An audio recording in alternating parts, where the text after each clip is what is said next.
Hallelujah hallelujah hallelujah hallelujah hallelujah गाए हम hallelujah hallelujah hallelujah hallelujah hallelujah गाए हम यीशु तो है महान तेरी जय जयकार हो यीशु तो है महान तेरी जय जयकार हो हिफाजत करता मेरा देता जीवन जल क्यों न मैं उसको धन कहूँ वो यहोवा ही है यीशु हिफाजत करता मेरा देता जीवन जल क्यों न मैं उसको धन कहूँ वो यहोवा ही है यहोवा राफा यहोवा शालम यहोवा राफा यहोवा शालम तेरी जय जय हो यीशु तू है महान तेरी जय जयकार हो यीशु तू है महान तेरी जय जयकार हो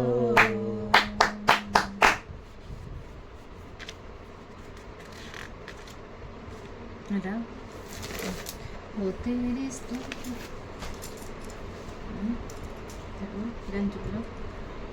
मैं जानती कि नहीं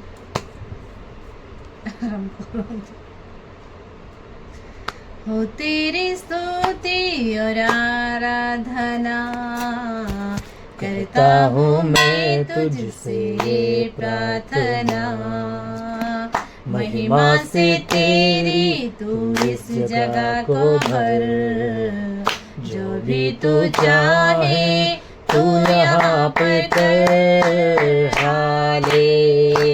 हालेलुया हालेलुया हालेलुया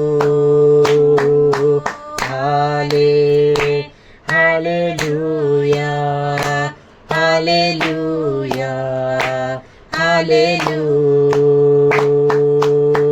करुणा से तेरी दया दिन दिखाता है दया से तेरी मुझको लिखायची करुणा से तेरी नया दिन दिखाता है ढल बनकर मेरी मुझे बचाता है जब मैं पुकारूं तू दौड़ आता है जब मैं गिरूं मुझे उठाता है हालेलुया हालेलुया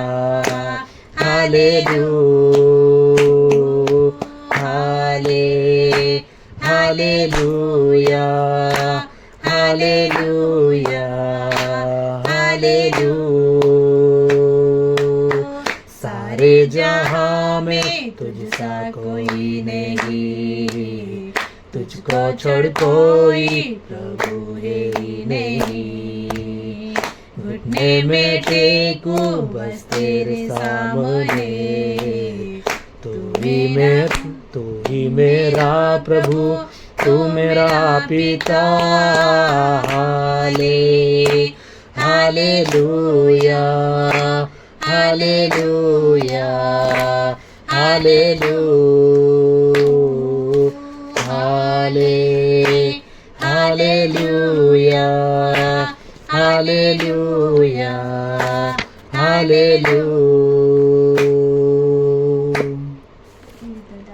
सदा प्रभुଙ୍କର ଧନ୍ୟବାଦ କାରଣ ସେ ମଙ୍ଗଳମୟ ସଦା ପ୍ରଭୁଙ୍କର ଧନ୍ୟବାଦ କର କାରଣ ସେ ମଙ୍ଗଳମୟ ସଦା ପ୍ରଭୁଙ୍କର ଧନ୍ୟବାଦ କର କାରଣ ସେ ମଙ୍ଗଳମୟ, କାରଣ ତାଙ୍କର ଦୟା ଅନନ୍ତ କାଳ ସ୍ଥାୟୀ, କାରଣ ତାଙ୍କର ଦୟା ଅନନ୍ତ କାଳ ସ୍ଥାୟୀ। ସଦା ପ୍ରଭୁଙ୍କର ଧନ୍ୟବାଦ କର, କାରଣ ସେ ମଙ୍ଗଳମୟ। ସଦା ପ୍ରଭୁଙ୍କର ଧନ୍ୟବାଦ କର, କାରଣ ସେ ମଙ୍ଗଳମୟ। ପ୍ରଭୁ ମାନଙ୍କର ପ୍ରଭୁଙ୍କର ଧନ୍ୟବାଦ କର, ରାଜା ମାନଙ୍କର ରାଜାଙ୍କର ଧନ୍ୟବାଦ କର, ପ୍ରଭୁ ମାନଙ୍କର ପ୍ରଭୁଙ୍କର ଧନ୍ୟବାଦ କର, ରାଜା ମାନଙ୍କର ରାଜାଙ୍କର ଧନ୍ୟବାଦ କର, କାରଣ ତାହାଙ୍କର ଦୟା ଅନନ୍ତ କାଳ ସ୍ଥାୟୀ, କାରଣ ତାହାଙ୍କର ଦୟା ଅନନ୍ତ କାଳ ସ୍ଥାୟୀ।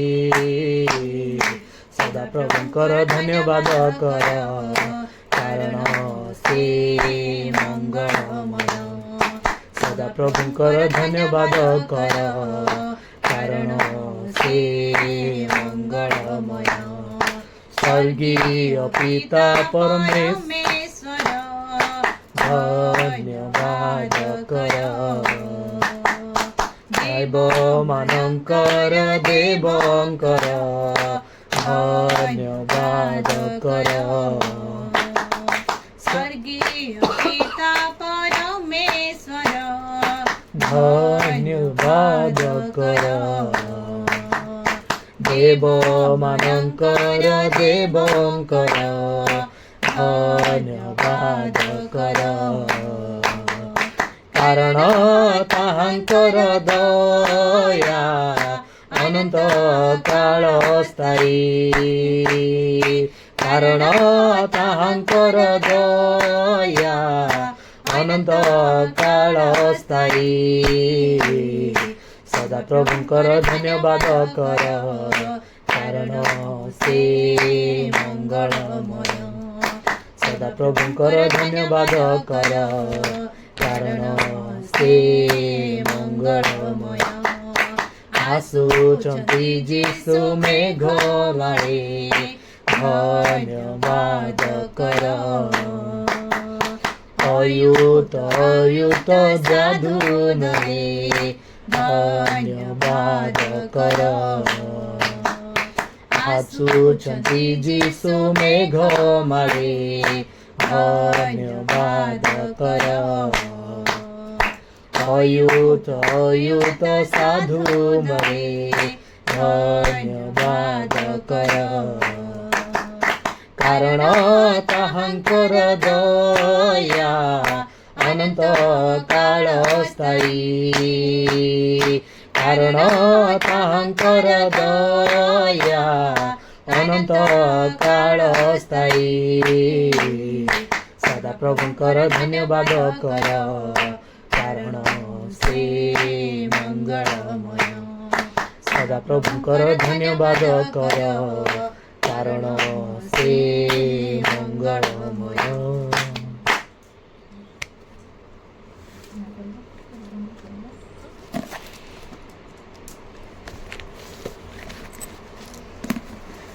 ପ୍ରଭୁଙ୍କୁ ଧନ୍ୟବାଦ ଦେବା।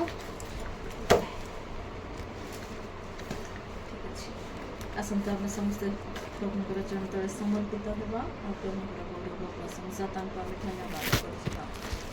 धन्यवाद राजा, धन्यवाद राजा, धन्यवाद राजा, धन्यवाद राजा, हालेलुया राजा, हालेलुया राजा, हालेलुया राजा, स्तुति बापा, स्तुति राजा, प्रशंसा हो बापा, अनुग्रहकारी सामर्थ्यमय यीशु राजा, प्रिय प्रभु आम्ही तुम्हारी गौरव प्रशंसा करू बापा, आम्ही तुम्हारी पूजा वंदना करू बापा, तुम्ही राजा मानकर राजा, प्रभु मानकर प्रभु, देव मानकर देव, एकमात्र धार्मिक कविता राजा, एकमात्र जीवंत ईश्वर बोली आम्ही तुम्हारी गौरव करू बापा, आम्ही तुम्हारी स्तुति वंदना करू बापा, अमान कर आभान करता बापा, अमान कर प्रेरणा करता मोर सदा प्रभु बापा, तुम्हें भी तुम जय करू तितिबार बापा, एकमात्र प्रिय प्रभु यीशु राजा तबली धन्यवाद करू बापा, हे पवित्र अभिषेक करता मोर सदा प्रभु बापा, हे मरणाति अनंत सत्य ईश्वर बापा, आम्ही तुम्हारी गौरव करू बापा, आम्ही तुम्हारी स्तुति वंदना करू बापा, आम्ही तुम्हारी पूजा आराधना करू बापा, आम्ही तुम्हारी जय जयकार करू राजा, तुम्हें महान तुम्हें महान तबली धन्यवाद तुम्हें करू स्थान और बापा, तुम्हें तुम्हें अनुहाई सारा हमारी जगत प्रार्थना मालिक करे होता बापा, सारा परमेश्वर। मानव और प्रभु जाति तुम्हें उद्धार दया करो करता, बापा, तुम्हें जो परित्राण साधना शक्तिशाली करता बापा, परमेश्वर होता अमान बापा, करो तुम्हारी जीवन नाम और जे बापा प्रत्येक रोग चली जाए था, तुम्हारी नाम और जे मृत्यु उठी था, इससे महान शक्तिशाली परमेश्वर जो तुम्हें होता बापा, हाँ परमेश्वर आज हमें तुमको स्वागत जोड़ा बापा, हाँ परमेश्वर हम चारि जन कर मध्य तुम्हें छिड़ा हुआ पिता, तुम्हें सही दिन बापा, हाँ परमेश्वर बापा सही हो बापा, चारि जन कर मध्य जेतबे अग्निकुंड रे बापा, हाँ बापा सेमानंकु पका जाइथिला प्रभु, तुम्हें से सोम रे बापा सेमानंकर मध्य तुम्हें चाली आसिथिलो, से शक्तिशाली परमेश्वर जो तुम्हें हटो बापा, आज हममानकर मध्य तुम्हें छिड़ा हुआ, तुम्हारी अग्नि को तुम्हें हममानकु हाँ बापा, हाँ परमेश्वर अनुभव करी बापा, तुम्हें साहाय्य करो, तुम्हारी से शक्ति द्वारा बापा तुम्हें हममानकु परमेश्वर परिपूर्ण करो, तुम्हें हममानकु नूतन बल नूतन शक्ति तुम्हें हममानकु परिपूर्ण करो, हममानकर मुख दे तुम्हें उद्गारित हो प्रत्येक बापा, हाँ बापा शैतानी को कार्य को तुम्हें ना जोड़े तो जिसम का नाम रे तुम्हें दूर करो बापा, प्रत्येक बापा, हाँ परमेश्वर अस्वस्थ आत्मा को तुम्हें दूर करो, तुम्हें जो आरोग्यकारी परमेश्वर हो बापा, तुम्हारी स्थान और जीवन में आसन दे बापा, से माने सुस्थता नहीं की जानती, हाँ परमेश्वर बापा आज मध्य से शक्ति रे परिपूर्ण, हाँ बापा से दिन बापा से नारी तुमको स्पर्श करितला एवं सुस्थता घोषणा, हाँ बापा सुस्थता नहीं की जाइतला, आज तद्रूप प्रभु आमे तुमको छुईबा क्षणी जे परि सुस्थ हबो, तुमको डाकिबा क्षणी बापा जे प्रकार बापा, हाँ परमेश्वर सुस्थता अनुभव करिबो, एथिपाई प्रभु तुम्हें दया करो बापा, हाँ बापा तुम्हारी परिस्थिति को तुम्हें हममान को मध्य रे आनो बापा, तुम्हारी से पावर तुम्हारी से फायर को तुम्हें हममान को मध्य रे ढाली दियो प्रभु, तुम्हें कहियो छ बापा शेष दिन रे तुम्हें जुवा मान को कार्य करिबो, तुम्हें जुवा मान को दे उद्गारित होबो, तुम्हें जुवा मान को दर्शन देखाइबो, जुवा मान को तुम्हें कार्य करिबो प्रभु, आज से समय बापा, हाँ परमेश्वर तुम्हारी वाक्य जे सफल कृत हे होछि पिता, हाँ परमेश्वर आज हम मानकर मध्य रे तुम्हारी शक्ति तुम्हारी सामर्थ्य को तुम्हें ढाली दे, तुम्हें कथा को बोली प्रार्थना करे, हाँ परमेश्वर बापा धन्यवाद दे प्रभु, हाँ बापा आज दिन देलो आशीर्वाद विपद रे तुम्हें मान को उद्धार करो, एथिपाई परमेश्वर मो तुमको धन्यवाद दे बापा, हाँ परमेश्वर धन्यवाद प्रभु, धन्यवाद पिता, धन्यवाद परमेश्वर बापा, तुम्हें धन्यवाद दया परमेश्वर पिता बोले धन्यवाद करू बापा, धन्यवाद राजा, हालेलुया बापा, hallelujah Raja, thank you Lord father, hallelujah बापा, हालेलुया हालेलुया हालेलुया, धन्यवाद धन्यवाद धन्यवाद, स्तुति तुम्हारी प्रशंसा होती है उपासना राजा, सरस्वतीमान करुणा कर मंगल करे कृपा में कर रचना सुना राजा मन राजा निर्माण को दया को वास्तव जो परमेश्वर पिता हे पिता परमेश्वर एतबड़ मन कर जो पाप मनुष्य तम तो दया कर अनुग्रह कर मांगो जो हे पिता परमेश्वर तम ते प्रार्थना कर सुजो दे तर तुम धन्यवाद दे पिता हे पिता परमेश्वर आज इतना जो तुम तुम परिवार को सुरक्षित रखते लगे मुझे धन्यवाद दे पिता मां बाप और ये संध्या समय प्रार्थना मध्ये तुम मन को मध्ये विराजमान है लगे मध्ये विश्वास कर तुम धन्यवाद दे पिता हे पिता परमेश्वर आगे और समय जो वाक्य पढ़ा जो शुद्ध सेवा के तुम अस्त्र समर्पण पिता सेवा करने को तो प्रवेश होने बजाय तुम समर्थ हो गली मांगो छो हे पिता परमेश्वर तुम्हारे कुदरत निर्देश में तुम्हारा विश्वास करे जिसमें नाम हो आमेन। तो सिखाइले प्रार्थना नहीं समय एंडिंग सुने कर को चाहिए तो सिखाइले कि नहीं प्रार्थना एंडिंग नहीं, एंडिंग पूरा पूरा नहीं एंती तो धीरे धीरे है बापू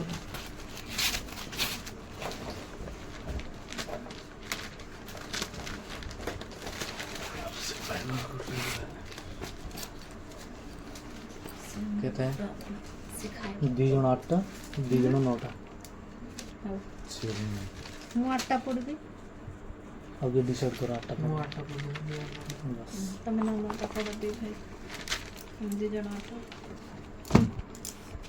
ସିଦିକୀୟ ରାଜ୍ୟ କରିବାକୁ ଆରମ୍ଭ କରିବା ବେଳେ 21 ବର୍ଷ ବୟସ୍କ ଥିଲା ଓ ସେ ଜେରୁସାଲେମରେ 11 ବର୍ଷ ରାଜ୍ୟ କଲା। ତାହାର ମାତାର ନାମ ହମୁଟଲ।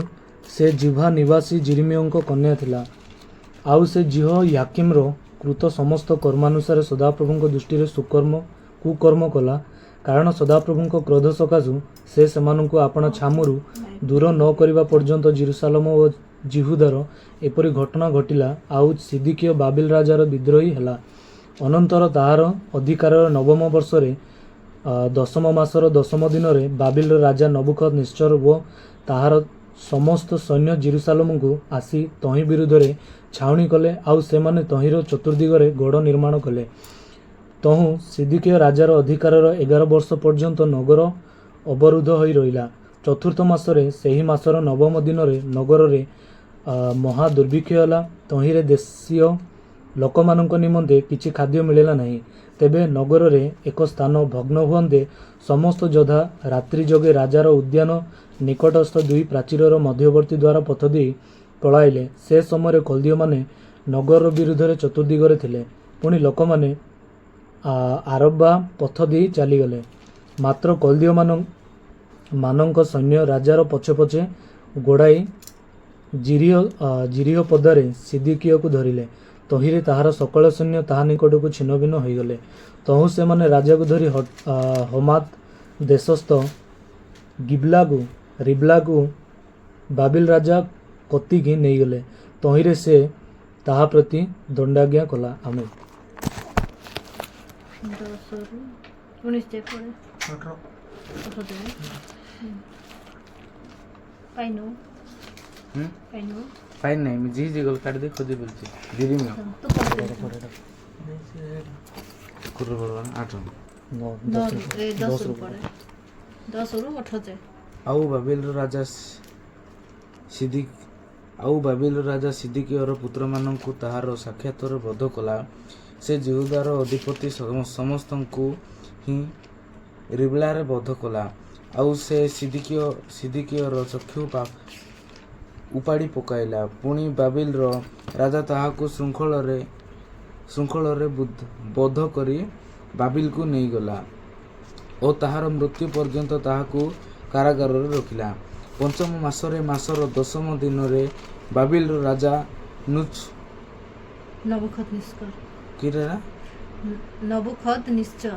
ନବୁକଦନେସ୍ସର ରାଜାର ଅଧିକାରର 19 ବର୍ଷରେ ବାବିଲ ରାଜାର ସମ୍ମୁଖରେ ଦଣ୍ଡାୟମାନ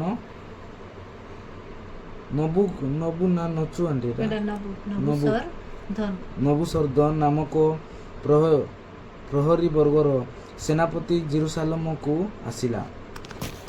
ପୁଣି ସେ ସଦାପ୍ରଭୁଙ୍କ ଗୃହ ଓ ରାଜଗୃହ ଦଗ୍ଧ କଲା। ପୁଣି ସେ ଜେରୁସାଲେମସ୍ଥ ସକଳ ଗୃହ ଅର୍ଥାତ୍ ପ୍ରତ୍ୟେକ ବୃହତ୍ ଗୃହ ଅଗ୍ନିରେ ଦଗ୍ଧ କଲା। ଆଉ ପ୍ରହରୀ ବର୍ଗର ସେନାପତି ସଙ୍ଗେ ଥିବା କଲ୍ଦୀୟ ସମସ୍ତ ସୈନ୍ୟ ଜେରୁସାଲେମର ଚତୁର୍ଦିଗସ୍ଥ ପ୍ରାଚୀର ଭଗ୍ନ କଲେ। ସେତେବେଳେ ପ୍ରହରୀ ବର୍ଗର ସେନାପତି ନବୁସରଦନ ଲୋକମାନଙ୍କ ମଧ୍ୟରୁ ନିତାନ୍ତ ଦରିଦ୍ରମାନଙ୍କୁ ଓ ନଗରର ଅବଶିଷ୍ଟ ଲୋକମାନଙ୍କୁ ଆଉ ବାବିଲ ରାଜାର ପକ୍ଷକୁ ପଳାୟନକାରୀମାନଙ୍କୁ ଓ ଅବଶିଷ୍ଟ ସାଧାରଣ ଲୋକମାନଙ୍କୁ ବନ୍ଦୀ କରି ନେଇଗଲା। ମାତ୍ର ପ୍ରହରୀ ବର୍ଗର ସେନାପତି ନବୁସରଦନ ଦେଶର ନିତାନ୍ତ ଦରିଦ୍ରମାନଙ୍କ ମଧ୍ୟରୁ କେତେକଙ୍କୁ ଦ୍ରାକ୍ଷାକ୍ଷେତ୍ରର କର୍ମଚାରୀ ଓ କୃଷକ ହେବା ପାଇଁ ଛାଡ଼ିଗଲା। ପୁଣି ସେ କଲ୍ଦୀୟମାନେ ସଦାପ୍ରଭୁଙ୍କ ଗୃହର ପିତ୍ତଳ ସ୍ତମ୍ଭ ଓ ସଦାପ୍ରଭୁଙ୍କ ଗୃହର ବୈଠିକି ସବୁ ଓ ପିତ୍ତଳମୟ ସମୁଦ୍ର ରୂପ ପାତ୍ର ଖଣ୍ଡ କରି ଭାଙ୍ଗି ତହିଁରୁ ପିତ୍ତଳ ସବୁ ବାବିଲକୁ ନେଇଗଲେ। ଆହୁରି ସେମାନେ ହାଣ୍ଡି ଓ କରଚୁଲି କତୁରୀ ଓ କୁଣ୍ଡ ଓ ଚମଚ ଓ ପରିଚର୍ଯ୍ୟାର୍ଥକ ସକଳ ପିତ୍ତଳମୟ ପାତ୍ର ନେଇଗଲେ। ହେଲା ପ୍ରହରୀ ବର୍ଗର ସେନାପତି ତାତିଆ ଓ ଅଙ୍ଗାରଧ୍ୱନି ଓ କ୍ଲଣ୍ଡ ଓ ହାଣ୍ଡି ଓ ଦେବବୃକ୍ଷ ଓ ଚମଚ ଓ ପାତ୍ର ସବୁ ଯାହା ସ୍ଥାନରେ ଥିଲା ତାହା ସୁନା କରି ଓ ଯାହା ରୂପାର ଥିଲା ତାହା ରୂପା କରି ନେଇଗଲା। ସଲୋମନ ରାଜା ସଦାପ୍ରଭୁଙ୍କ ଗୃହ ନିମନ୍ତେ ଯେଉଁ 2 ସ୍ତମ୍ଭ, ଏକ ସମୁଦ୍ର ରୂପ ପାତ୍ର ଓ ତହିଁର ତଳସ୍ଥ 12 ପିତ୍ତଳମୟ ବୃକ୍ଷରୂପ ବୈଠିକ ନିର୍ମାଣ କରିଥିଲେ ସେସବୁ ପାତ୍ରର ପିତ୍ତଳ ଅପରିମିତ ଥିଲା। ପୁଣି ସେହି 2 ସ୍ତମ୍ଭ ପ୍ରତ୍ୟେକର ଉଚ୍ଚ 18 ହାତ ଓ ପରିଧି 12 ହାତ ଓ ତହିଁର ସ୍ଥୂଳତା 4 ଆଙ୍ଗୁଳି ଓ ତାହା ଫମ୍ପା ଥିଲା। ଆଉ ତହିଁର ଉପରେ ପିତ୍ତଳର ମୁଣ୍ଡାଳି ଥିଲା। ସେହି ମୁଣ୍ଡାଳିର ଉଚ୍ଚ 5 ହାତ ଓ ମୁଣ୍ଡାଳିର ଉପରେ ଚତୁର୍ଦିଗରେ ଜାଲିକର୍ମ ଓ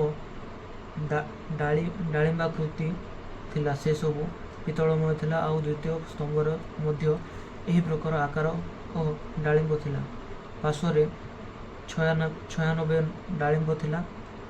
ଜାଲିକର୍ମର ଉପରେ ଚାରିଆଡ଼େ 100 ଡାଳିମ୍ବକୃତି ଥିଲା।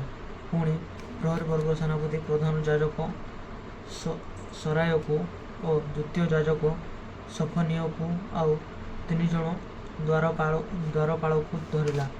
ଆଉ ନଗରକୁ ଯୋଦ୍ଧାମାନଙ୍କ ଉପରେ ନିଯୁକ୍ତ 1 ଜଣ ଅଧ୍ୟକ୍ଷକୁ ଓ ନଗରରେ ପ୍ରାପ୍ତ ରାଜମୁଖ ଦର୍ଶନକାରୀମାନଙ୍କ ମଧ୍ୟରୁ 7 ଜଣଙ୍କୁ ଓ ଦେଶର ଶକ ଲୋକ ଗଣକାରୀ ସେନାପତିର ଲେଖକ ଓ ନଗର ମଧ୍ୟରେ ପ୍ରାପ୍ତ ଦେଶୀୟ 60 ଲୋକକୁ ଧରିଲା। ପୁଣି ପ୍ରହରୀ ବର୍ଗର ସେନାପତି ନବୁସରଦନ ସେମାନଙ୍କୁ ଧରି ରିବ୍ଲାକୁ ବାବିଲ ରାଜା ପତିକି ନେଇଗଲା। ତହିଁରେ ବାବିଲର ରାଜା ହମାତ ଦେଶସ୍ଥ ରିବ୍ଲାରେ ସେମାନଙ୍କୁ ଆଘାତ କରି ବଧ କଲା। ଏହି ରୂପେ ଯେହୁଦା ଆପଣ ଦେଶରୁ ବନ୍ଦୀ ହୋଇ ନୀତ ହେଲା। ନବୁକଦନେସ୍ସର ଯେଉଁମାନଙ୍କୁ ବନ୍ଦୀ କରି ନେଇଗଲା ସେହି ଲୋକମାନଙ୍କର ସଂଖ୍ୟା ଏହି। 7ମ ବର୍ଷରେ 323 ଜଣ ଯିହୁଦୀ ଲୋକ। ନବୁକଦନେସ୍ସରର ଅଧିକାରର 18 ବର୍ଷରେ ସେ ଜେରୁସାଲେମକୁ 832 ଲୋକ ବନ୍ଦୀ କରି ନେଇଗଲା। ନବୁକଦନେସ୍ସରର ଅଧିକାରର 23 ବର୍ଷରେ ନବୁସରଦନ ପ୍ରହରୀ ବର୍ଗର ସେନାପତି 745 ଜଣ ଯିହୁଦୀଙ୍କି ବନ୍ଦୀ କରି ନେଇଗଲା। ସର୍ବସୁଦ୍ଧା 4,600 ଲୋକ ଥିଲେ। ଅନନ୍ତର ଯିହୁଦାର ରାଜା ଜିହୋଆକିମର ବନ୍ଦିତ୍ୱର 37 ବର୍ଷର 12 ମାସରେ ଓ ସେହି ମାସର 25 ଦିନରେ ବାବିଲର ରାଜା ଇବ୍ଲିମରଦକ ଆପଣା ଅଧିକାରର 1ମ ବର୍ଷରେ ଯିହୁଦାର ରାଜା ଜିହୋଆକିନଙ୍କୁ କାରାଗାରକୁ ବାହାର କରି ତାହାର ମସ୍ତକ ଉନ୍ନତ କଲା। ଆଉ ସେ ତାହାକୁ ପ୍ରୀତିବାକ୍ୟ କହିଲା ଓ ତାହା ସଙ୍ଗେ ବାବିଲରେ ଥିବା ରାଜାମାନଙ୍କର ଆସନଠାରୁ ତାହାର ଆସନ ଉଚ୍ଚରେ ସ୍ଥାପନ କଲା। ଆଉ ସେ ଆପଣା କାରାଗାରରେ ବସ୍ତ୍ର ପରିବର୍ତ୍ତନ କରି ଆପଣାର ଯାବଜ୍ଜୀବନ ନିତ୍ୟ ତାହା ସମ୍ମୁଖରେ ଭୋଜନ କଲା। ପୁଣି ତାହାର ଦିନପାତ ନିମନ୍ତେ ବାବିଲର ରାଜା ଠାରୁ ନିତ୍ୟ ବୃତ୍ତି ଦିଆଗଲା। ସେ ଆପଣା ମରଣ ଦିନ ପର୍ଯ୍ୟନ୍ତ ଆପଣା ଜୀବନର ସମସ୍ତ କାଳ ପ୍ରତିଦିନ ଏକ ନିରୂପିତ ଅଂଶ ପାଇଲା। ଆମେନ୍।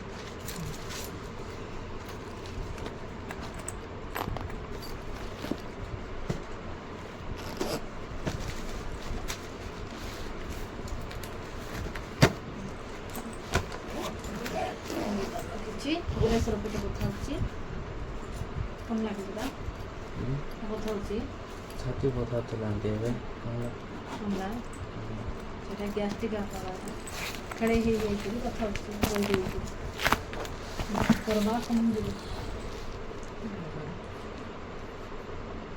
ସେଟା ସବୁ କିଛି ସମର୍ପଣ କରୁଛୁ ଜୀବନ ପ୍ରଭୁ ସମସ୍ତଙ୍କୁ ବନାନ୍ତୁ ତାଙ୍କର ଭୟରେ ଆପଣା ଦିଅନ୍ତୁ ତାଙ୍କର ଉପସ୍ଥିତି ଆମର ଭିତରେ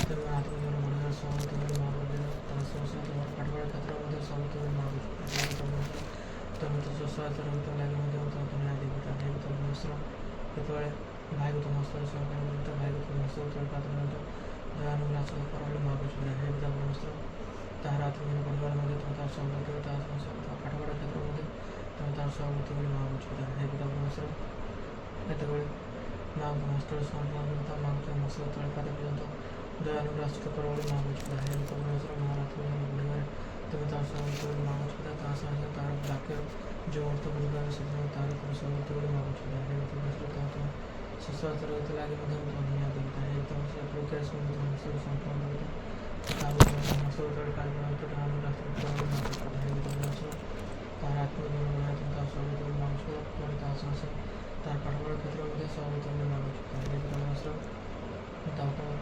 ସୁସ୍ୱାସ୍ଥ୍ୟ ରଖ ବୋଲି ମହାପ୍ରଭୁ ହେ ପିତା ମନସ୍ର ଯେତେବେଳେ ବାପା ଦାଦା ଖୁଡ଼ି ନିଜ ଖୋଲି ସମସ୍ତ ତୁମ ସ୍ଥଳେ ସର୍ବଦା ପ୍ରେମିତା ଏହି ସମସ୍ତଙ୍କୁ ତୁମ ଦୟାନୁଗ୍ରାସିତ କର ବୋଲି ମହାପ୍ରଭୁ ହେ ପିତା ମନସ୍ର ଏହି ସମସ୍ତଙ୍କୁ ସୁସ୍ୱାସ୍ଥ୍ୟ ରହିତ ଲାଗି ମଧ୍ୟ ତୁମ ନ୍ୟାୟ ଦେଇଥାଏ। ହେ ପିତା ମନସ୍ର କେତେବେଳେ ଯେଉଁ ବାକ୍ୟ ପଢ଼ୁଛନ୍ତି ସେ ବାକ୍ୟ ତୁମ ସ୍ଥଳେ ସମ୍ପନ୍ନ କରିଥାଏ ସେ ବାକ୍ୟ ଅର୍ଥ ବୁଝିବା ତୁମ ସହମତି ହୋଇଥାଏ ନ୍ୟାୟ ଦେଇଥାଏ। ତେଣୁ ସେ ବାକ୍ୟ ଆମେ ତୁମ ହୃଦୟ ସୁଯୋଗ ରହିପାରେ ତୁମକୁ ହସ୍ତା କର ବୋଲି ମହାପ୍ରଭୁ ହେ ପିତା ମନସ୍ର କେତେବେଳେ ରାତ୍ର ସମୟ ତୁମ ସ୍ଥଳେ ସମ୍ପନ୍ନ କରିଥାଏ ଏହି ରାତ୍ର ସମୟ ଆମ ସମସ୍ତ ତୁମ ନିଦ୍ରା ଦେବ ବୋଲି ମହାପ୍ରଭୁ ପୁଣି ନିଦ୍ରା ସମୟ ସ୍ୱପ୍ନ ଆଧାର ତୁମ ସହ କଥା ତୁମ ବୋଲି ମହାପ୍ରଭୁ ପୁଣି ତୁମ ଦେହ ମନରେ କଣ୍ଠ ମନ୍ତ୍ର ଆରାଧନା କରିପାରେ ତୁମ ଆଶୁତ କର ବୋଲି ମହାପ୍ରଭୁ ହେ ପିତା ମନସ୍ର ତୁମର ସ୍ୱପ୍ନ ଶୁଣିଥିବାରୁ ପୁଣି କେବେ ଆତ୍ମାରେ ବିରାଜମାନ ହେଇଥିବାରୁ ବିଶ୍ୱାସ କରି ଏ ସମସ୍ତ ତୁମ ପବିତ୍ର ଚରିତ୍ର ସମ୍ପନ୍ନ କରି ପୂର୍ବକ ଆତ୍ମା ଲଜ୍ଜିତ ଆମେନ୍। ପ୍ରଭୁ ଶିଖାଇଥିବ ପ୍ରାର୍ଥନା କରିଯିବ। ହେ ଆମମାନଙ୍କ ସ୍ୱର୍ଗସ୍ଥ ପିତା ତୁମ ନାମ ପବିତ୍ର ବୋଲି ମାନ୍ୟ ହଉ ତୁମ ରାଜ୍ୟ ଆସୁ ଯେପରି ସ୍ୱର୍ଗରେ ସେପରି ପୃଥିବୀରେ ତୁମର ଇଚ୍ଛା ସଫଳ ହଉ। ଆଜି ଆମମାନଙ୍କର ପ୍ରୟୋଜନ ଆହାର ଦିଅ ଆମମାନେ ଯେପରି ଆପଣ ଅପରାଧ କ୍ଷମା କରିଅଛୁ ସେହିପରି ଆମମାନଙ୍କ ତ୍ରାସରୁ କ୍ଷମା କର ପରୀକ୍ଷାରେ ଆମମାନଙ୍କର ନାହିଁ ମାତ୍ର ମଙ୍ଗଳ ରକ୍ଷା କର ଯେ ରାଜ ତମର ପୂର୍ବରୁ ତୁମର ପିତା।